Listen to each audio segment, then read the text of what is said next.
अगर कोई आम कर्मचारी या अधिकारी अगर किसी मामले में दोषी होता है तो उसकी नौकरी चली जाती है, लेकिन अगर नेताओं की बात करें, चाहे विधायक की बात करें, सांसद की बात करें, तो उनके लिए क्या प्रावधान होता है। इस मामले को लेकर जिस तरह से एक जनहित याचिका सुप्रीम कोर्ट में दायर की गई और जनहित याचिका से जुड़े मामले में जिस तरह से इस मामले पर सुनवाई हो रही है, इस मामले पर हालांकि 4 मार्च की तारीख मुकर्रर कर दी गई, लेकिन याचिकाकर्ता से विशेष तौर पर बात करते हैं।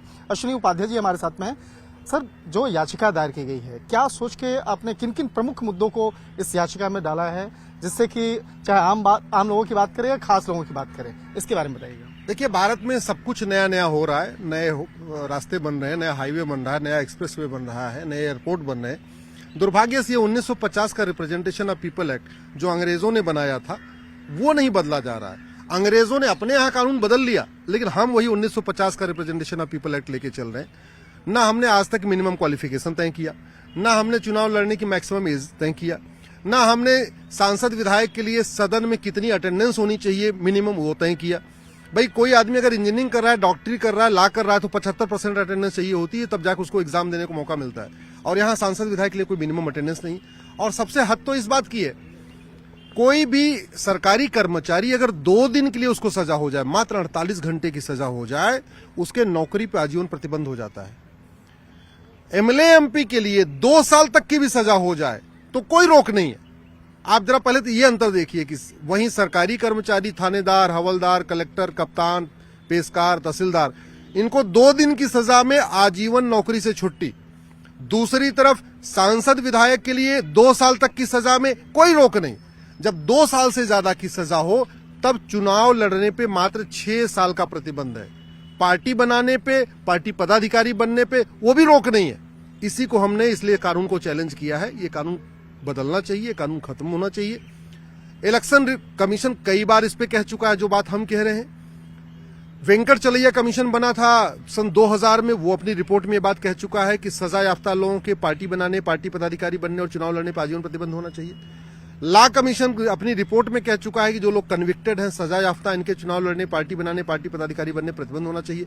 दुर्भाग्यवश न तो लॉ कमीशन की रिपोर्ट संसद के टेबल पर रखी गई, न वेंकटचलैया कमीशन की रिपोर्ट, उसको संसद में कभी उस पर चर्चा हुई, न इलेक्शन कमीशन बार बार इलेक्शन रिफॉर्म के लिए कह रहा है, कभी उस पर चर्चा हुई।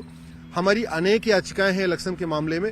हमारा ये कहना है, भारत में कुल 4200 विधायक चाहिए और 800 सांसद, तो कुल मिला के 5000 चाहिए। 5000 अच्छे आदमियों को ढूंढना बहुत आसान है। अगर बात करें कि जिस तरह से इस मामले में जो सुनवाई के दौरान में केंद्र सरकार के द्वारा भी एक हलफनामा दिया गया, वो हलफनामा क्या दिया गया, किस तरह से तमाम बातों को कोर्ट के सामने जो एफिडेविट आया है केंद्र सरकार का, उसमें ये कहना है कि जो ये रिप्रेजेंटेशन ऑफ पीपल एक्ट जो 1950 का बना हुआ है, इसमें जो 6 साल रोक लगाई गई है वो सही है, उसको बदलने की जरूरत नहीं है। हमारा ये कहना है कि 6 साल की रोक खत्म होनी चाहिए, आजीवन प्रतिबंध लगना चाहिए। चुनाव लड़ने पे भी, सजा याफ्ता लोगों के चुनाव लड़ने पे भी आजीवन प्रतिबंध होना चाहिए, और सजा याफ्ता लोगों के पार्टी बनाने और पार्टी पदाधिकारी बनने पर भी आजीवन प्रतिबंध होना चाहिए। संसद के अंदर का जो एक अधिकार है और कोर्ट का जो अधिकार है, क्या ये मसला भी बीच में आ रहा है?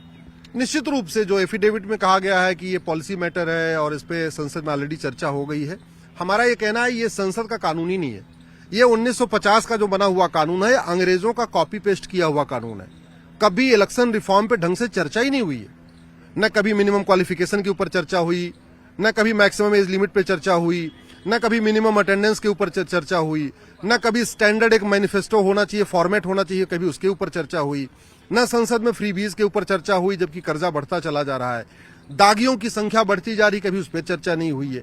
जो लोग जिनके खिलाफ गंभीर मामलों में चार्जेस फ्रेम हो गया, हत्या के मामले में, बलात्कार के मामले में, किडनैपिंग के मामले में, ड्रग स्मगलिंग के मामले में, कम से कम उनके चुनाव लड़ने पर रोक लगनी चाहिए, ऐसा कई लोग कह चुके हैं। मेरी भी पीआईएल है, कभी उस पर गंभीरता के साथ चर्चा नहीं हुई है। तो संसद में कभी इलेक्शन रिफॉर्म के ऊपर गंभीरता से चर्चा नहीं हुई है।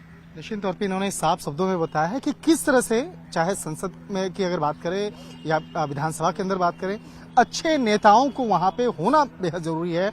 और इसके लिए ये होना तय हुआ है कि किसी के खिलाफ अगर कोई बड़ा संगीन आरोप लगता है तो किस तरह से इस मामले पे सजा होनी चाहिए। तो जो पुराने कानून है, उस पुराने कानून के जगह पे नए कानून, उसमें तब्दीली होनी चाहिए। तो ये इनकी याचिका है। हालांकि देखना लाजमी होगा कि जब इस मामले पर 4 मार्च को अगली सुनवाई होगी तो किस तरह से इस मामले पर तमाम दलीलों को कोर्ट के सामने रखा जाएगा।